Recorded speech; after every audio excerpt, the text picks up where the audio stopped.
Resource person के रूप में हिंदी भाषा में लेखन तथा साहित्य सृजन विषय पर मुझे अपने विचार प्रकट करने का जो शुभ अवसर दिया गया है, इसके लिए मैं प्रिंसिपल सर, सुबह सर और विद्यालय परिवार का शुक्रगुजार हूं। और विद्यालय परिवार की मुझसे जो अपेक्षाएं हैं, मैं उनकी अपेक्षाओं की कसौटी पर खरा उतरने का प्रयास करूंगा। तो आइए इस शुभकामना के साथ हम इस प्रशिक्षण सत्र की शुरुआत करते हैं कि नए साल का सूरज लाए खुशियों का पैगाम, नए साल का सूरज लाए खुशियों का पैगाम, जान लेवा इस महामारी पर जल्दी लगे लगाम। सबसे पहले हिंदी भाषा में लेखन तथा साहित्य सृजन पर विचार करने से पहले भाषा पर विचार करना आवश्यक हो जाता है। और हम लोग यह जानते हैं कि प्राणी मात्र, चाहे वह मनुष्य हो, पशु पक्षी हो या फिर कीट पतंग, सबों के जीवन में भाषा का विशेष महत्व होता है। सबों की अपनी अपनी भाषा होती है और समझ होती है। बछड़ा को रंभाते देखकर जब गाय रंभाती है तो बछड़ा दौड़ा चलाता है। वो भले ही उसकी भाषा न सम हम भले ही उनकी भाषा न समझें, पर भाव तो समझ ही जाते हैं। इसी प्रकार चींटियों की भी अपनी भाषा होती है। सभी प्राणी अपनी अपनी भाषा में अपने मन के भावों और विचारों को प्रकट करते हैं। इस प्रकार हम कह सकते हैं कि भाषा वह माध्यम है जिसके द्वारा हम अपने मन के भावों, विचारों को बोलकर, लिखकर प्रकट करते हैं, और दूसरा उसे सुनकर या पढ़कर समझ लेता है। इसके अलावा कई बार हम न तो बोलते हैं और न ही लिखते हैं, केवल संकेत या इशारे में काम चला लेते हैं। इसे भी भाषा का एक रूप माना गया है, जिसे हम सांकेतिक भाषा के रूप में जानते हैं। इस प्रकार हमारे जीवन में भाषा का विशेष महत्व होता है। इसके अभाव में दुनिया ठहर से जाएगी, मानव विकास रुक सा जाएगा। हम जब कक्षाओं में बच्चों को भाषा की बात बताते हैं तो हमें उन्हें यह भी बतानी चाहिए कि भाषा से हमारी पहचान होती है। हम कैसी भाषा का प्रयोग करते हैं, यह हमारे ऊपर निर्भर करता है। हमारी भाषा विनम्र है, मृदु है, तो समाज में हमें आदर और सम्मान मिलेगा। और यदि हमारी भाषा कटु है, कड़वी है, तो यही भाषा अपमान की वजह बनती है। हम देखते हैं कि जब तक कोयल और कौवे के मुंह से आवाज नहीं निकलती, भाषा नहीं निकलती, तब तक दोनों एक जैसे दिखते हैं। लेकिन जैसे ही दोनों के मुख से भाषा निकलती, आवाज निकलती है, वैसे हम जान जाते हैं कि कौन सी कोयल है और कौन कौवा। और इसी भाषा और बोली के आधार पर कोयल को सम्मान मिलता है। हम उसके सुर में सुर, उसकी आवाज में आवाज मिलाते हैं, और कौवे को अनादर और उपेक्षा का दंश झेलना पड़ता है। तो हमें बच्चों को यह बताना चाहिए कि भाषा केवल अभिव्यक्ति का साधन नहीं है। भाषा केवल मन के भावों या विचारों को प्रकट करने का माध्यम नहीं है, बल्कि भाषा हमारी पहचान है। भाषा हमें समाज में सिर उठाकर जीने का अधिकार देता है। भाषा हमें समाज में आदर और अनादर दोनों का पात्र बनाता है। इसलिए हमें कैसी भाषा का प्रयोग करना चाहिए, इसकी सीख हमें बच्चों को भी देनी चाहिए जब हम भाषा का पाठ क्लास में पढ़ाते हों। हम भाषा के प्रकार की बात करें तो भाषा के बारे में अक्सर कहा जाता है कि 4 कोस में पानी बदले 8 कोस में वाणी, अर्थात प्रत्येक 4 कोस की दूरी पर पानी में कुछ न कुछ बदलाव, पानी के स्वाद में कुछ न कुछ अंतर दिखाई पड़ता है, महसूस होता है। वैसे ही प्रत्येक 8 कोस की दूरी पर भाषा में भी परिवर्तन दिखाई पड़ता है। शब्द बदल जाते हैं। इस दृष्टिकोण से अगर हम भाषा का वर्गीकरण करना चाहें तो बड़ा कठिन हो जाएगा। पहले पूरी दुनिया को कोसों में नापना पड़ेगा, फिर उसको 8 से डिवाइड करना पड़ेगा, और वह भाषा हमारे लिए दूर और जटिल हो जाएगी, न समझ में आएगी न याद रहेगी। इसलिए भाषा वैज्ञानिकों ने सुविधा की दृष्टि से भाषा को 3 भागों में बांटा है: मौखिक, लिखित और सांकेतिक। मौखिक, जब हम बोलकर किसी के सामने अपने मन के भावों को, मन के विचारों को, अपने अनुभवों और अनुभूतियों को प्रकट करते हैं और सामने वाला सुनकर उसे समझ लेता है, तब यह मौखिक भाषा कहलाती है। मौखिक भाषा को भाषा का मूल रूप भी कहा जाता है। मूल रूप यानी जड़, स्टार्टिंग, शुरुआत। भाषा की जो शुरुआत होती है वो बोलकर ही होती है। मौखिक भाषा को सीखने के लिए किसी स्कूल कॉलेज में जाने की आवश्यकता नहीं होती है। यह हमारे मन से स्वतः स्फुरित होता है। बच्चा जब जन्म लेता है तो स्वतः बिना सीखे, बिना स्कूल कॉलेज गए, बिना सिखाए वो भाषा का प्रयोग करने लगता है, वो बोलने लगता है, रोकर प्रकट करता है, अपनी आवश्यकताओं को जताता है। यानी भाषा को सीखने के लिए कहीं आने जाने की आवश्यकता नहीं है, यह हमारे अंतर मन से निकलने वाला भाव होता है। इसलिए इसको भाषा का मूल रूप कहा जाता है। दूसरा है लिखित भाषा। मौखिक की तरह जब हम अपने मन के भावों या विचारों को लिखकर किसी के सामने प्रकट करते हैं और सामने वाला पढ़कर उसे समझ लेता है, तो यह लिखित भाषा कहलाती है। लिखित भाषा को भाषा का मानक रूप कहा गया है। मानक रूप का मतलब है जिस भाषा के जिस रूप को सामाजिक मान्यता मिली हो। मौखिक को कोई मान्यता नहीं मिली है। हम आज बोलते हैं, कल मुकर सकते हैं, अपनी बात से बदल सकते हैं, पलट सकते हैं, लेकिन लिखकर एक बार हम जो किसी को दे देंगे उसे बदलने की कोई गुंजाइश नहीं है। इसलिए भाषा के लिखित रूप को मान्यता मिली है, इसलिए वह भाषा का मानक रूप कहलाता है। भाषा के लिखित रूप के ढेर सारे फायदे हैं। हम लोगों को याद होगा, हमें बच्चों को भाषा पढ़ाते समय हमें बच्चों को ये बताना चाहिए कि शुरुआती दौर में जब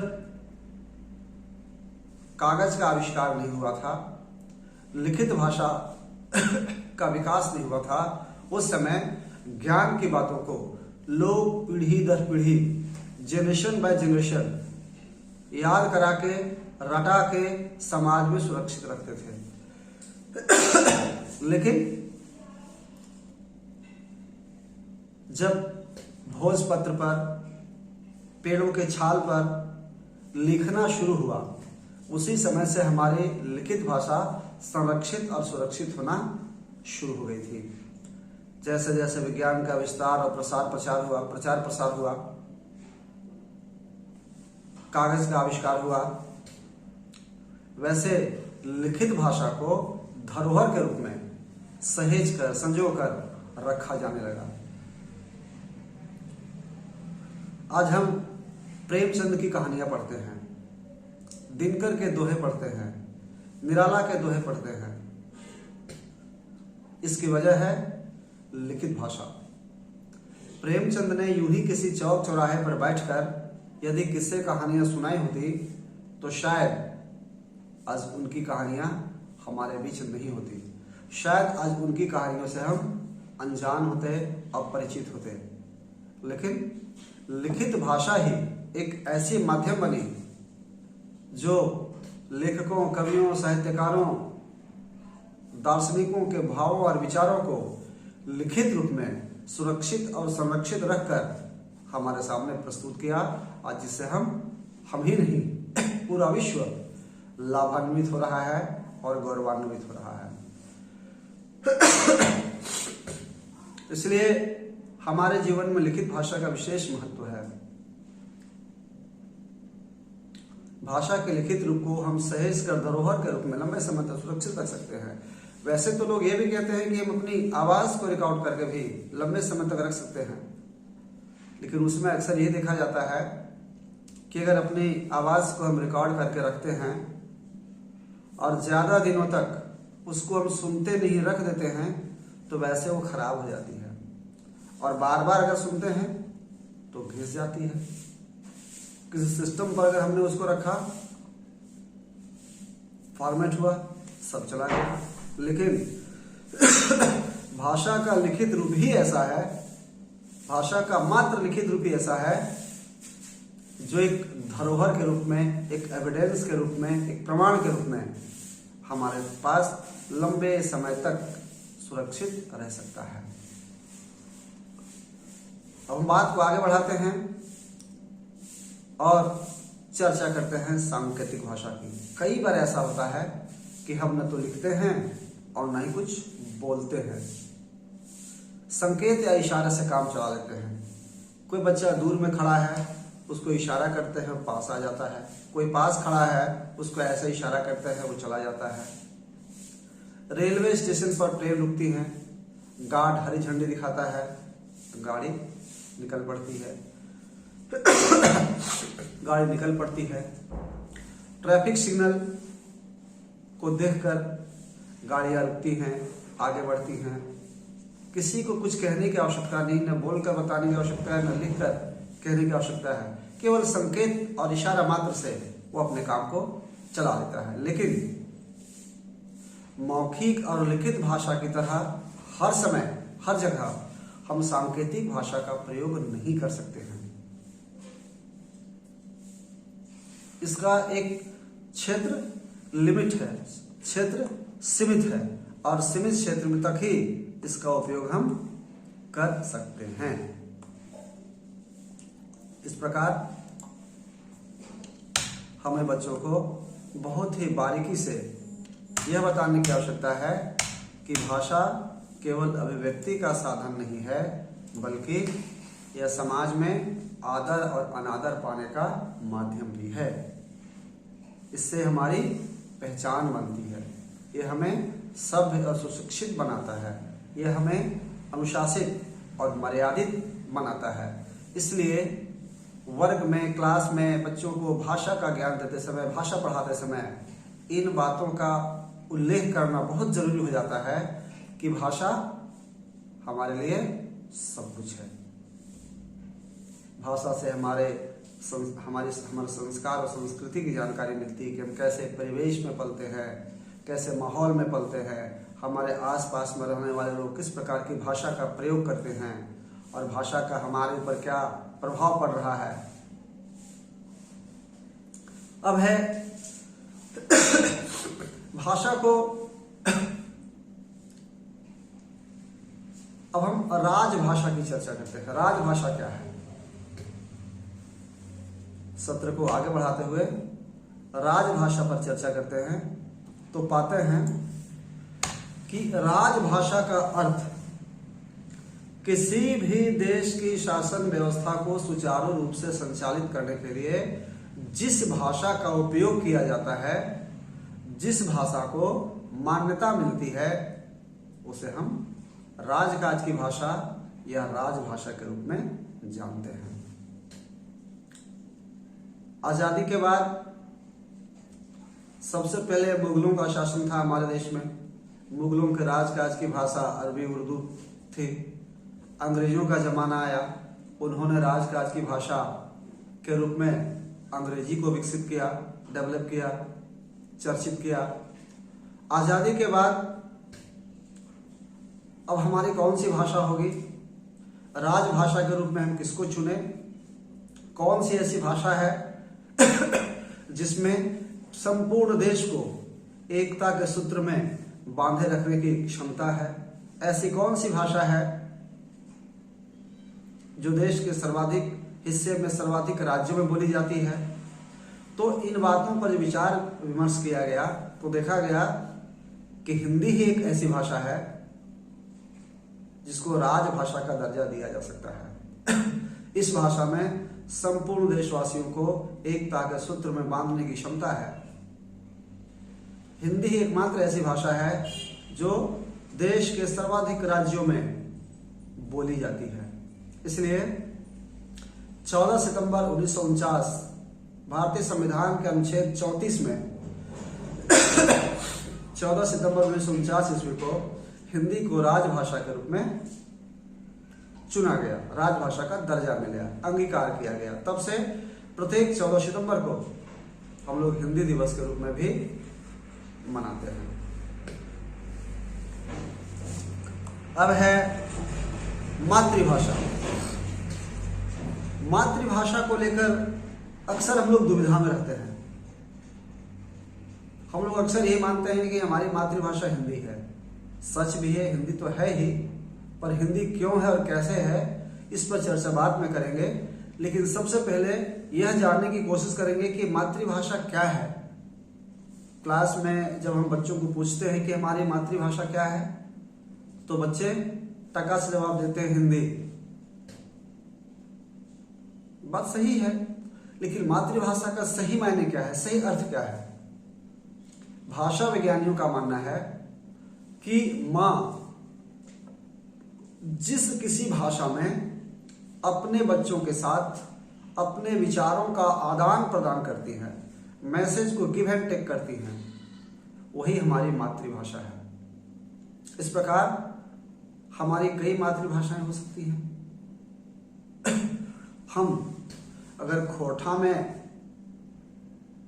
अपने बच्चों के साथ विचारों का आदान प्रदान करते हैं, कोई भोजपुरी में करता है, कोई मैथिली मगही में करता है, कोई बांग्ला में करता है, कोई गुजराती में करता है, कोई तेलुगु तमिल में करता है, कोई मराठी में करता है, तो ये सारी भाषाएं उनकी मातृभाषा हो गई।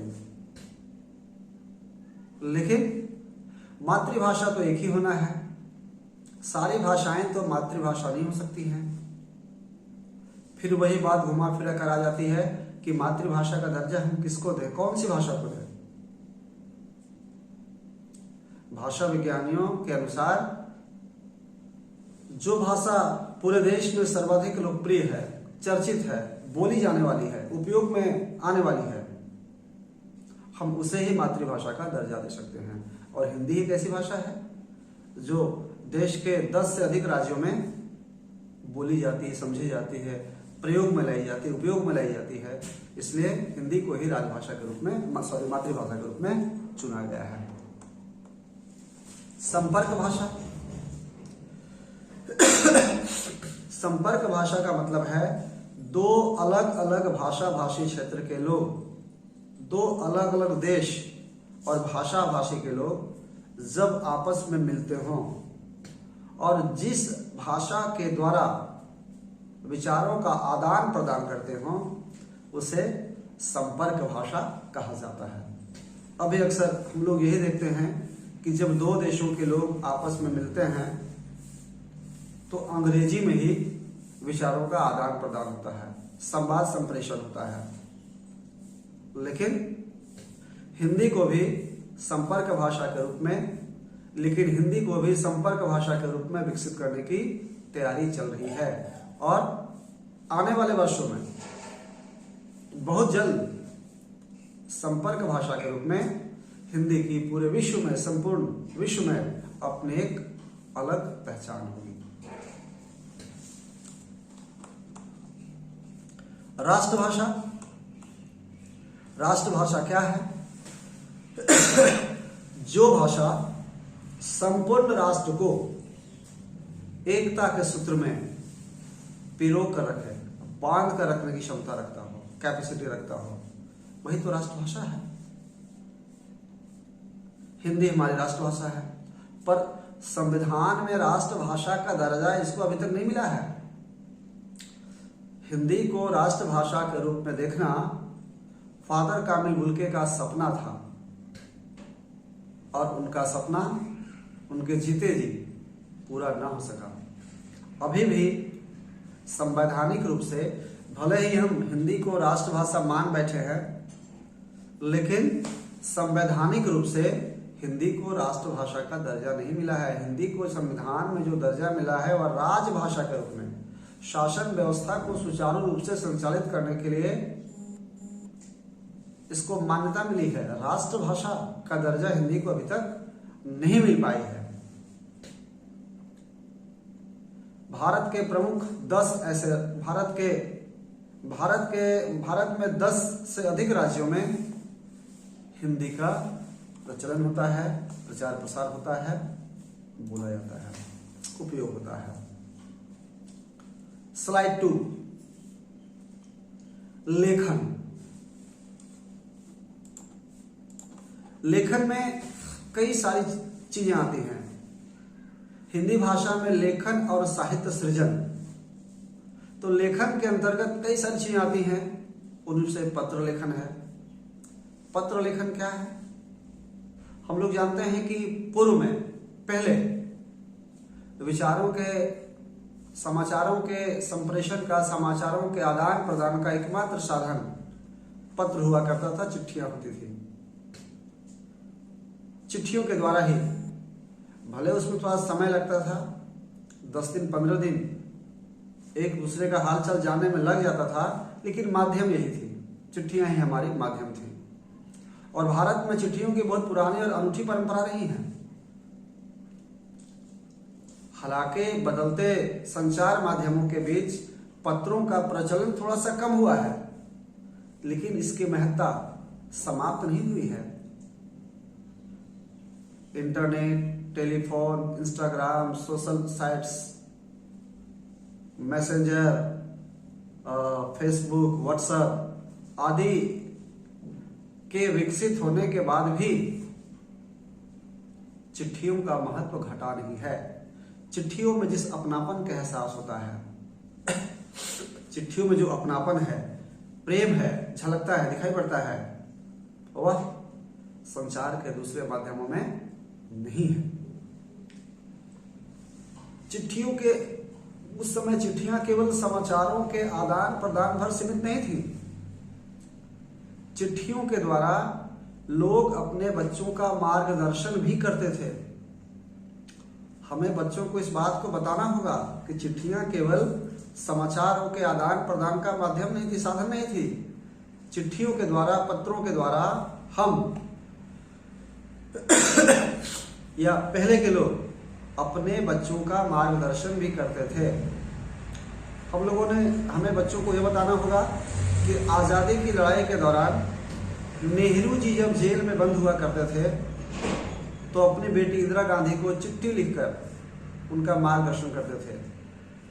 जेल से इंदिरा गांधी को लिखी जाने वाली चिट्ठियां पिता का पत्र पुत्री के नाम से देश में काफी लोकप्रिय और चर्चित हुई हैं। दूसरी तरफ गांधी जी की चर्चा अगर हम करें तो चिट्ठियों के मामले में गांधी जी का कोई जोड़ नहीं है। गांधी जी बेजोड़ थे। आजादी की लड़ाई के दौरान बहुत व्यस्त रहा करते थे, और जब कभी उनके पास चिट्ठियां आती तो देर नहीं करते, विलंब नहीं करते, तुरंत उस चिट्ठी को खोलकर पढ़ते और अपने हाथों से उसका जवाब लिख बैठते थे। इसलिए चिट्ठियों के मामले में गांधी जी को बेजोड़ कहा गया है। हम देखते हैं तो पाते हैं कि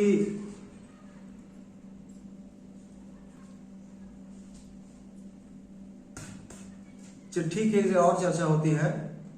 चिट्ठी को हम धरोहर के रूप में, एक एविडेंस के रूप में सहेज कर संभाल कर, पूर्वजों की निशानी के रूप में सहेज कर संभाल कर रख सकते हैं। हम एक बात और देखते हैं, गौर करते हैं तो पाते हैं कि आज़ादी की लड़ाई के दौरान रविन्द्रनाथ टैगोर ने भी चिट्ठियों का सहारा लिया था। उन्होंने गांधी जी को और हजारी प्रसाद द्विवेदी को दर्जनों चिट्ठियां लिखी थी और चिट्ठियों के द्वारा ही डिस्कशन किया करते थे। किसी भी विषय वस्तु पर, किसी भी मैटर पर वो चर्चा किया करते थे। रविन्द्रनाथ टैगोर ने हजारी प्रसाद द्विवेदी को एक चिट्ठी लिखी थी जिसमें इस बात का उल्लेख किया था कि मैं बंगाल में एक ऐसे विद्यालय की स्थापना करना चाहता हूं जहां पर गुरुकुल जैसी शिक्षा की व्यवस्था हो, लेकिन इसके लिए मुझे योग्य शिक्षक नहीं मिल रहे हैं जो गुरुकुल की परिपाटी को एक बार फिर से पुनर्जीवित कर सकें और उसे आगे तक ले जा सकें। ऐसे योग्य शिक्षक मुझे नहीं मिल पा रहे हैं, इसलिए मैं इस विद्यालय को खोल नहीं पा रहा हूं। और इन बातों को उन्होंने चिट्ठियों के द्वारा एक दूसरे से साझा किया था। हम देखते हैं रतन जहांगीर टाटा के बेटे लंदन पढ़ने के लिए गए तो वे अपने बेटे को रोज चिट्ठी लिखते थे, सप्ताह में एक दिन चिट्ठी लिखते थे और कहते थे तुम भी मुझे प्रत्येक सप्ताह चिट्ठी लिखना ताकि मैं तुम्हारे बारे में जान सकूं कि तुम क्या कर रहे हो, सही दिशा में जा रहे हो या दिग्भ्रमित हो रहे हो। अभी हम एक ऐसी चिट्ठी की चर्चा करेंगे जो बड़ी ही रोचक है, सच्ची घटना पर आधारित है। एमी नाम की एक लड़की थी जो सेरेब्रल पॉल्सी से पीड़ित थी। जब वह 8 वर्ष की हुई और घर वालों ने स्कूलों में उसका एडमिशन कराया तब उस लड़की की थोड़ी सी मुश्किलें बढ़ गई। वह खड़ा होकर चल नहीं पाती थी, सरक सरक कर जमीन पर छिपकली की तरह रेंग रेंग कर चलती थी। स्कूल में बच्चे उसके सहपाठी स्कूल के बच्चे उसे चिढ़ाते, बहुत परेशान करते और वो बहुत तनाव में रहती, डिप्रेशन में रहती थी। इसी बीच क्रिसमस का त्यौहार आया और आकाशवाणी मुंबई के द्वारा क्रिसमस पर पत्र लेखन प्रतियोगिता का आयोजन किया गया। क्रिसमस पर पत्र लेखन प्रतियोगिता का आयोजन किया गया और उस प्रतियोगिता में जिस बच्चे की चिट्ठी सबसे रोचक होती उसको पढ़कर सुनाया जाता। एमी के मन में एक विचार आया कि क्या मैं सांता क्लॉज को चिट्ठी लिख सकती हूँ?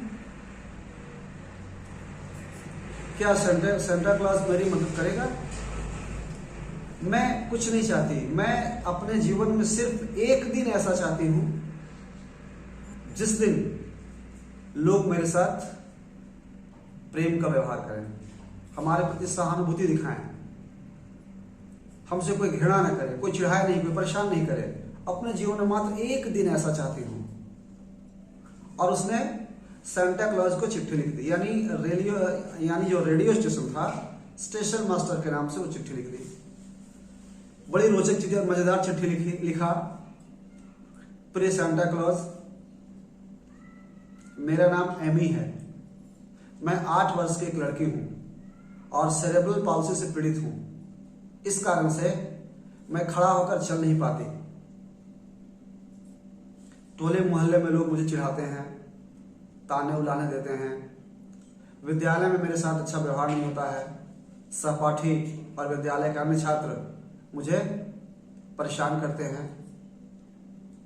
मैं अपने जीवन में सिर्फ एक दिन ऐसा चाहती हूं जिस दिन मुझे कोई रोके टोके नहीं, जिस दिन मुझे कोई चिढ़ाए नहीं, हर कोई मेरे साथ प्रेम पूर्वक व्यवहार करे। क्या तुम इसमें मेरी मदद करोगे? Question mark. तुम्हारी एमी चिट्ठी को मोड़ करके वो डिस्पैच करवा देती है अपने घर वालों से। और क्रिसमस शुभकामना संदेश के एक दिन पहले मुंबई रेडियो स्टेशन पर चिट्ठियों की भरमार लगी रहती है। वहां काम करने वाले कर्मी चिट्ठियों को छांटते हैं, पढ़ते हैं, बड़ा आनंदित होते हैं। एक से एक चिट्ठियां आती हैं, बच्चों के भाव आते हैं। और तभी एक व्यक्ति को एमी की चिट्ठी हाथ लगती है। वो चिट्ठी को पढ़कर बड़ा प्रभावित होता है और स्टेशन डायरेक्टर को थमा देता है और कहता है कि सर ये ऐसी चिट्ठी आई है। स्टेशन डायरेक्टर चिट्ठी पढ़ते हैं और कहते नहीं, मुझे इसी चिट्ठी को सेलेक्ट करना चाहिए और इसी चिट्ठी को रेडियो पर प्रसारित करना चाहिए, क्योंकि सेरेब्रल पॉल्सी के बारे में लोग नहीं जानते कि यह क्या बीमारी है, कौन सी बीमारी है, और इससे पीड़ित व्यक्ति को किन किन कठिनाइयों का सामना करना पड़ता है, उन्हें सामाजिक उपेक्षा का दंश झेलना पड़ता है। इसलिए इसी चिट्ठी को प्रसारित करके मैं समाज में अवेयरनेस लाऊंगा। और सच में क्रिसमस के दिन एमी की चिट्ठी पढ़ी जाती है रेडियो स्टेशन से। इसके बाद दूसरे दिन से एमी जब स्कूल जाती है उसका जीवन बदला बदला सा लगता है। जो बच्चे कल तक उसके साथ उपेक्षित व्यवहार कर रहे थे, उसका अनादर अपमान कर रहे थे, वही उससे दोस्ती करने के लिए लायक हैं। अब एमी के घर भी सैकड़ों चिट्ठियां आने लगी। कोई कहता है एमी, मैं भी तुम्हारी तरह सेरेब्रल पॉल्सी से पीड़ित हूं, तुम लोगों की बातों पर ध्यान मत देना, तुम केवल अपने लक्ष्य पर अपने मन को एकाग्र करके रखना, कंसंट्रेट करके रखना, नहीं तो लक्ष्य से तुम भटक जाओगे। कोई कहते हैं एमी, मैं भी तुम्हारी तरह पीड़ित हूं, क्या तुम मुझसे दोस्ती करोगे? ऐसे ढेर सारी सहानुभूति एमी बटोरने लगी। यानी चिट्ठी ने एमी के जीवन को बदल दिया था। यानी हम कह सकते हैं, बच्चों को बताना पड़ेगा, बच्चों को हम बता सकते हैं या बताना चाहिए कि चिट्ठियां केवल संवादों के आदान प्रदान के लिए नहीं है, चिट्ठियां केवल समाचारों के आदान प्रदान के लिए नहीं है, बल्कि यह व्यक्ति के जीवन को परिवर्तित करने के लिए भी होती हैं। अब आप लोगों ने देखा ही होगा, पढ़ा ही होगा कि कर्मवती ने हुमायूं को चिट्ठी लिखी थी राखी भेजकर। हाँ, एक बात और हम बताना चाहेंगे कि जब चिट्ठियों का प्रचलन ज्यादा होता तो रक्षाबंधन के ठीक पहले बहनें जो दूर दराज में रहती थी, ससुराल में रहती थी, अपने भाइयों के लिए रंग बिरंगी राखियां लिफाफे में बंद करके भेजती थी। और हम सबको उस चिट्ठी के आने की उत्सुकता से हम प्रतीक्षा करते रहते थे, बड़ी उत्सुकता से हम इंतजार करते रहते थे। लेकिन अब जमाना बदल गया है। अब बहनें दूर में होती हैं तो रक्षाबंधन के दिन राखी का इमोजी बना के व्हाट्सएप पर भेज देती हैं और हम लोग उसी को समझ लेते हैं यही राखी है और बस संतुष्ट हो जाते हैं। कितना फर्क आ गया है चिट्ठियों का प्रचलन कम होने से। कैसे हमारा जीवन, हमारी दिनचर्या प्रभावित हुई है। हमें बच्चों को यह भी बताना चाहिए कि पहले जब गांव के युवा किसी दूसरे शहरों में काम करने के लिए जाते थे तो चिट्ठियों और मनी ऑर्डर के द्वारा ही वे अपने घर पैसे भेजते थे, तब उनके घरों के चूल्हे जलते थे, तब उनके बच्चों का इलाज होता था, तब पर्व त्योहार में उनके खुशियां लौट आती थी। वैसे नहीं होता था। चलिए, लिखन की बात है, बात को आगे बढ़ाते हैं और देखते हैं निबंध लेखन। निबंध लेखन क्या है? निबंध का अर्थ क्या है?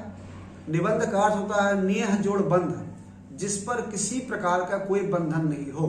आप उस टॉपिक पर आपके पास जितना नॉलेज है, ज्ञान है, आप चाहें तो एक किताब लिख दें, लेकिन शुरुआत अच्छी हो। निबंध लिखने से पहले अंग्रेजी में कहावत है well begun is half done, यानी अच्छी शुरुआत आधी सफलता है। तो निबंध को हम अट्रैक्टिव कैसे बनाएं, उसके लिए हमें अपनी भाषा का प्रयोग करना पड़ेगा। थोड़ा सा अगल बगल में के परिवेश को देखना पड़ेगा, दिमाग की बत्ती को जलानी पड़ेगी और नए नए शब्द आ जाएंगे। अब जैसे मान लो किसी पर्व त्योहार पर निबंध लिखना है, जैसे मान लो कि होली पर निबंध लिखना है, तो कुछ ऐसी चीजें, कुछ ऐसे टेक्निक्स से ट्रिक्स हैं जो बच्चों को बताना चाहिए। अब जैसे मान लो कि होली पर निबंध लिखना है तो हम लिख सकते हैं फूलों में गुलाब का, ऋतुओं में बसंत का और रसों में श्रृंगार का।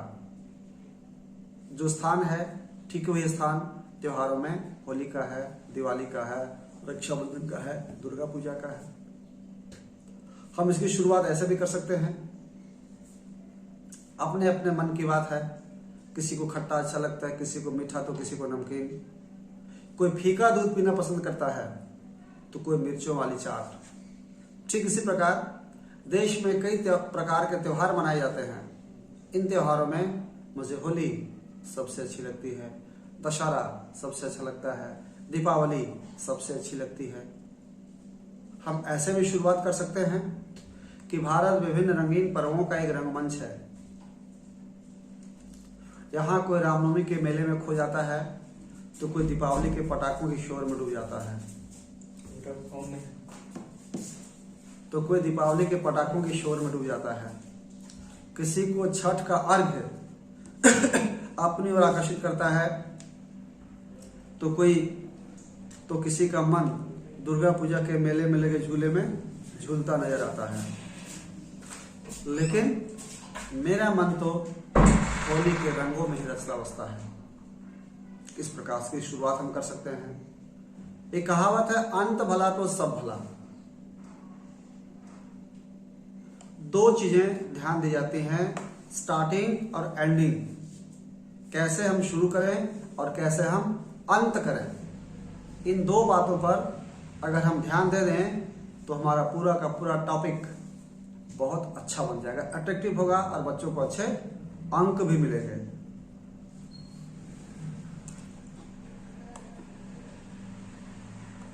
अब है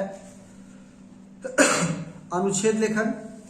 इसको हम लोग अंग्रेजी में पैराग्राफ राइटिंग कहते हैं। तो अनुच्छेद लेखन में होता है किसी भी चीज को छोटा करके लिखना। इसमें गागर में सागर भरने की प्रवृत्ति लागू होती है। चंद शब्दों में अधिक से अधिक बातों को कह डालने की जो क्षमता होती है, कैपेसिटी होती है, उसी को अनुच्छेद कहते हैं। अनुच्छेद लिखते समय हमें बच्चों को बताना चाहिए कि या बताने की जरूरत है कि अनुच्छेद लिखते समय हमें शब्दों की पुनरावृत्ति, वर्ड रिपीटेशन, सेंटेंस रिपीटेशन से बचना चाहिए। एक बार जिन शब्दों का हम पर्यायवाची शब्द जानते हैं, वर्ड स्टॉक हमारे पास है, शब्द सामर्थ्य है, तो अलग अलग समय के लिए अलग अलग शब्दों का प्रयोग करें। और इसको भी, अनुच्छेद को भी वैसे निबंध की तरह, अनुच्छेद को भी निबंध की तरह ही आकर्षक ढंग से उसकी शुरुआत करनी चाहिए। लघु कथा लेखन, जो टॉपिक हमारे पास आता है, जो विषय आते हैं, उसको जोड़कर लघु कथा लिखना होता है। आजकल इसको क्लास 9 में भी शामिल कर दिया गया है, लघु कथा। अब पछताए होत क्या जब चिड़िया छिप गई, चिड़िया चुग गई खेत, मन के हारे हार है मन के जीते जीत, जहां चाह वहां राह। ऐसी लोकोक्ति और कहावतों को आधार बनाकर लघु कथा लिखना है। एक ऐसी लघु कथा लिखिए, ऐसे क्वेश्चन सवाल आते हैं कि ऐसी लघु कथा लिखिए जिसके अंत में यह हो कि सूझबूझ के साथ हम किसी भी समस्या से उबर सकते हैं। सूझबूझ का प्रयोग करके हम किसी भी समस्या से उबर सकते हैं। ऐसे संकेत बिंदु दिए हुए होते हैं जिनको आधार बनाकर लघु कथा लिखना होता है। संस्मरण का मतलब होता है, संस्मरण भी लेखन का एक पार्ट है, लेखन का एक अंग है। संस्मरण का मतलब होता है कि ऐसी चीजें जो हमारे जेहन में लंबे समय से बैठी हुई हैं। जैसे किसी से हमारी भेंट हुई और उनकी बातों से, उनकी कार्यशैली से, उनके जीवन से हम काफी प्रभावित हुए, तो उनके बारे में लिख देना संस्मरण कहलाता है। जैसे पटना रेलवे स्टेशन पर महादेवी वर्मा की भेंट डॉक्टर राजेंद्र प्रसाद से हुई थी और पहली भेंट में ही महादेवी वर्मा राजेंद्र बाबू से इतनी प्रभावित हुई कि उन पर संस्मरण लिख दिया। वैसे ही सर्वेश्वर दयाल सक्सेना की भेंट फादर कामिल बुल्के से इलाहाबाद में, दिल्ली में हुई थी और फादर बुल्के का उनके जीवन पर ऐसा प्रभाव पड़ा कि उन्होंने एक संस्मरण लिख दिया, मानवीय करुणा के दिव्य चमक, जो भी क्लास 10th में बच्चों को पढ़ाया जाता है। जावेद हुसैन, जिनके भेंट सालिम अली से हुई थी, बर्ड वाचर, पक्षी प्रेमी, और सालिम अली के जीवन से वो इतने प्रभावित हुए, इतने इंस्पायर हुए कि उन पर संस्मरण लिख दिया।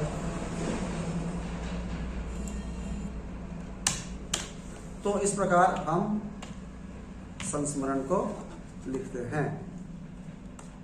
अब है यात्रा वृतांत। यात्रा वृतांत का मतलब होता है कि कोई साहित्यकार या कोई कवि कहीं की यात्रा पर जाता है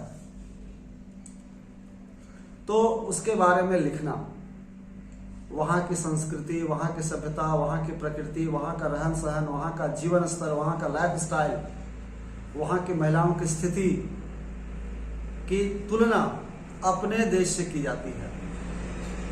राहुल सांकृत्यायन एक बार तिब्बत की राजधानी ल्हासा की यात्रा पर गए थे और ल्हासा जाते समय उनको किन किन कठिनाइयों का सामना करना पड़ा, वहां उन्होंने क्या क्या देखा, सब कुछ लिखा है। क्लास 9th में बच्चों को पढ़ाया जाता है। राहुल सांकृत्यायन ने वहां देखा है कि भारत में पर्दा प्रथा है, जबकि तिब्बत में उस समय ल्हासा में पर्दा प्रथा नहीं थी, महिलाएं पर्दा नहीं करती थी। किसी भी व्यक्ति को, चाहे वो परिचित हो या अपरिचित हो, किसी के भी घर जाने की इजाजत होती थी और बहुएं उनके लिए चाय नाश्ता बनाती थी, थुप्पा बनाकर पिलाती थी और लोग पैसे देकर लौट आते थे। तो ऐसे संस्मरण यात्रा वृतांत होता है। अब स्लाइड नंबर 3 पर हम लोग चर्चा करते हैं, जिसमें मुख्य विषय है साहित्य सृजन। साहित्य क्या है? जो समाज के लिए हितकर है, जो मानव जीवन के लिए हितकर है, मानव जगत के लिए हितकर है, जो विश्व के लिए कल्याणकारी है, वही तो साहित्य है। साहित्य सृजन कब होता है? हम लोग चर्चा कर सकते हैं कि साहित्य सृजन कब होता है। साहित्य का सृजन अभ्यास जनित नहीं है। हम चाहें कि प्रैक्टिस करके, अभ्यास करके साहित्य का सृजन कर दें, कहानी लिख लें, कविता लिखें, तो संभव नहीं है। अगर लिख भी लेते हैं तो उसमें वो परफेक्शन नहीं आ पाएगा जो होना चाहिए, वो भाव नहीं आ पाएगी जो होना चाहिए। तो साहित्य का सृजन कब होता है? जब हम किसी दृश्य को देखते हैं,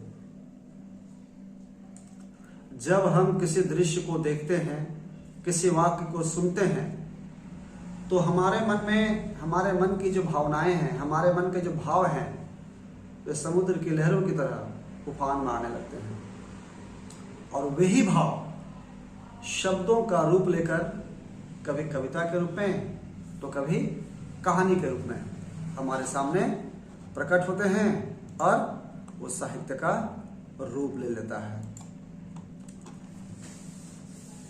साहित्य सृजन के बारे में साहित्य सृजन पर चर्चा करते हुए हम कह सकते हैं कि साहित्य सृजन कैसे होता है, किन किन परिस्थितियों में होता है, कहाँ साहित्य, कहीं से भी साहित्य निकल कर आ सकती है। उसके लिए कोई विशेष जगह की आवश्यकता नहीं है, कोई विशेष समय की आवश्यकता और जरूरत नहीं है।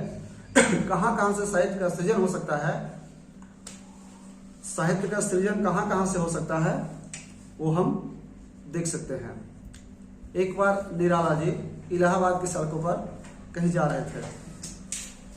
निराला इलाहाबाद की सड़कों पर जा रहे थे, गर्मी का दिन था, जेठ की दोपहरिया थी और एक ऐसे निर्जन स्थान पर एक विधवा महिला पत्थर को तोड़ रही थी। जहां ना आराम करने के लिए पेड़ पौधे थे, ना घर मकान था, वो पत्थर तोड़ती थी। निराला ने उस दृश्य को देखा और कविता लिख दी, तोड़ती पत्थर, वह तोड़ती पत्थर। एक दिन ऐसा ही एक भिखारी को भीख मांगते हुए देखा, बहुत दर्दनाक स्थिति में देखा। उनके मन की भावनाएं, निराला के मन की भावनाएं उमड़ पड़ी और भावनाओं ने शब्दों का रूप लिया और शब्दों ने कविता की रचना कर दी। दिनकर द्वारा जब भारत और चीन की लड़ाई हुई, उसमें चीन की विजय हुई थी और भारत की पराजय के लिए दिनकर ने नेहरू जी की नीतियों को जिम्मेवार ठहराया था। और पार्लियामेंट में भी जो निराला एमपी थे, सांसद थे, मेंबर ऑफ पार्लियामेंट थे, पार्लियामेंट में ही कविता लिख दी, अरे रोग युधिष्ठिर कौन यहाँ जाने दे उसको स्वर्ग धीर, पर फिरा हमें गांडीव गदा लौटा दे अर्जुन भीम वीर। कहा कि आज देश में एक बार फिर से क्रांति की आवश्यकता है, बदलाव की आवश्यकता है। बदलाव के लिए क्रांति की जरूरत है और क्रांति के लिए नेहरू और युधिष्ठिर जैसे शांति प्रिय लोगों की आवश्यकता नहीं है। भगवान से कहा गया, भगवान आपके पास जितने भी युधिष्ठिर जैसे शांति प्रिय लोग हैं, आप सबको उठा के ले जाइए, पर एक शर्त है, पर फिरा हमें गांडीव गदा, पर फिरा हमें गांडीव गदा लौटाते अर्जुन भीम वीर। पर एक शर्त है कि आपके पास भी अर्जुन और भीम जैसे जितने भी वीर साहसी निर्भीक और पराक्रमी हैं, उनको धरती पर भेज दीजिए। आज देश को वैसे ही लोगों की आवश्यकता है।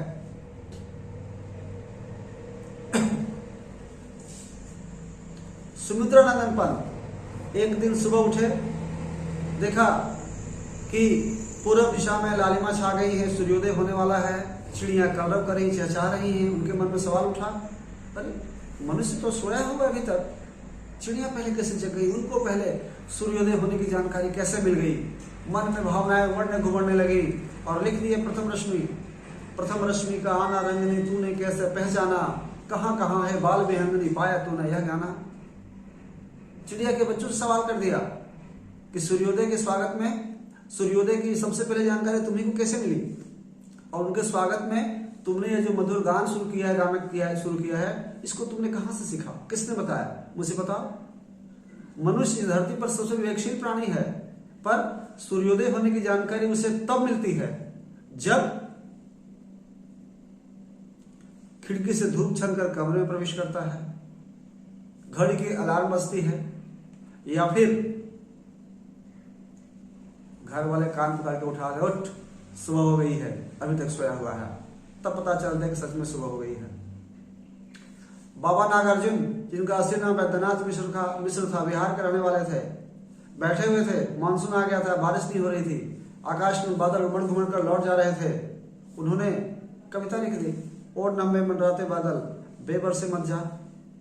अटल बिहारी वाजपेयी, जो कवि हृदय वाले राजनेता थे, जब पहली बार उनकी सरकार बनी तो 13 दिन चली, दूसरी बार सरकार बनी तो 13 महीने चली, और पार्लियामेंट में उन्होंने कविता लिख दी, हार नहीं मानूंगा, रार नहीं ठानूंगा, काल के कपाल पर लिखता हूं, मिटाता हूं, गीत नया गाता हूं, गीत नया गाता हूं। यानी भगवती चरण वर्मा सुबह सुबह सोकर उठा, देखा पेड़ के पत्तों पर, तिनकों पर, दूब घास पर उसकी ढेर सारी बूंदें पड़ी हुई हैं, और जब सूरज की रोशनी उस पर पड़ रही है तो सैकड़ों दिए की अनंत पंक्तियों की तरह वो जगमगा उठती हैं।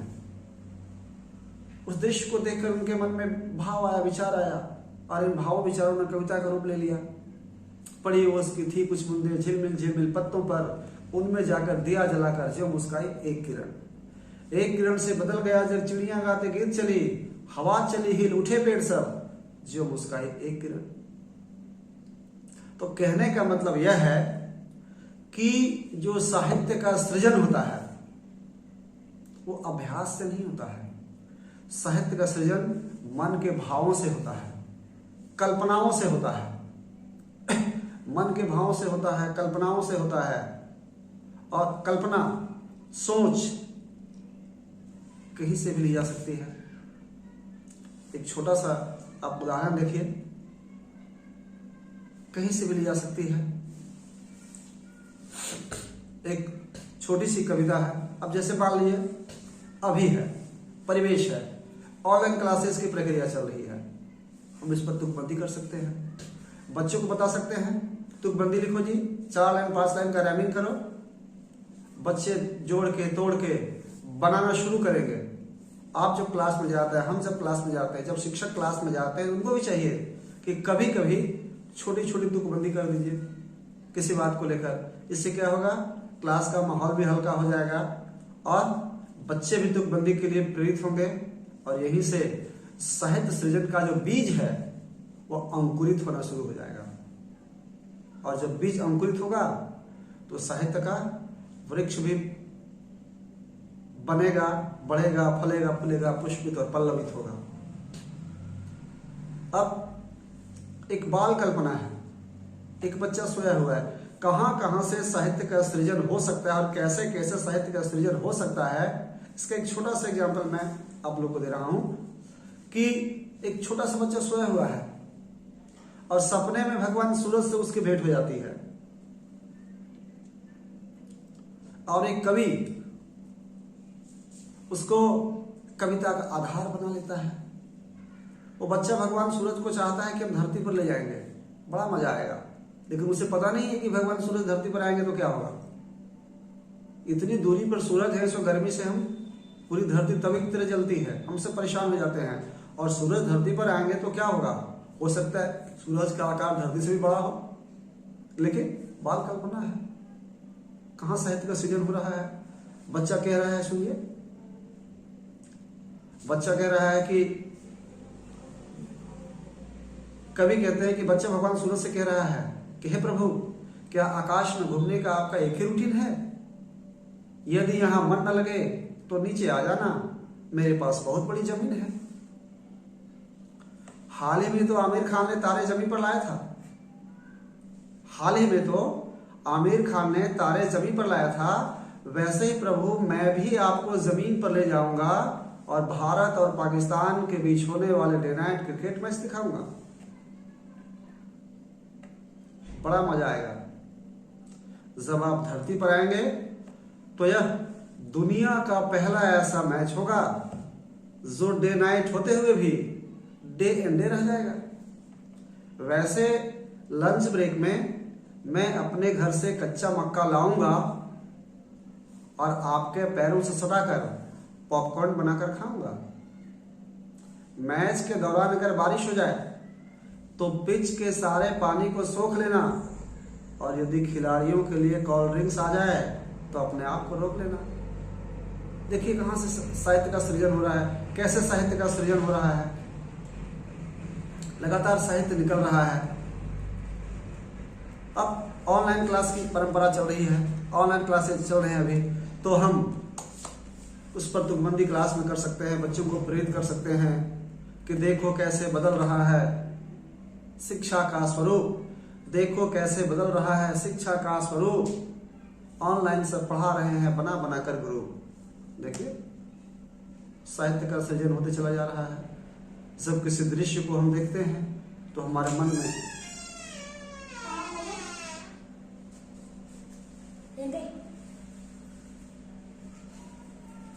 जब हम किसी दृश्य को देखते हैं तो हमारे मन में भावनाएं और विचार उमड़ते घुमड़ते हैं और फिर वह साहित्य का रूप लेता चला जाता है।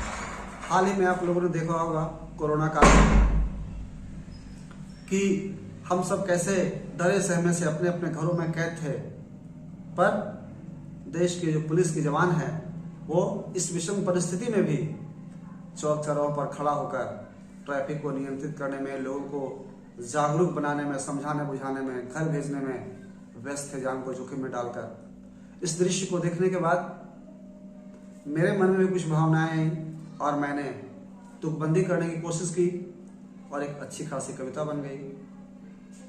हम घरों में हौसला, इसका नाम था हौसला। हम घरों में कैद हैं, वो चौराहे पर खड़ा है, शायद उसका हौसला कोरोना से भी बड़ा है, शायद उसका हौसला कोरोना से भी बड़ा है। हम लोगों ने यह भी देखा कि लोग पैदल चलने के लिए, लोग पैदल अपने घर जाने के लिए मजबूर थे। जितने भी मजदूर वर्ग के लोग जो कहीं दूसरी जगह काम करने गए थे, पैदल चलने के लिए मजबूर थे, लौट रहे थे। उस दृश्य को देखकर मेरे मन में कुछ भाव जगे, भावों ने शब्दों का रूप लिया और शब्दों ने कविता कर दी।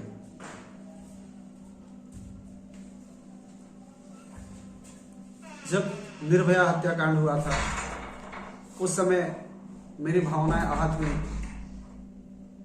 और मैंने एक कविता लिख दी, रावण अभी भी जिंदा है। कुछ लोगों के कुकृत्यों से देश बड़ा शर्मिंदा है, कहने को तो सभ्य है लेकिन रावण अभी भी जिंदा है।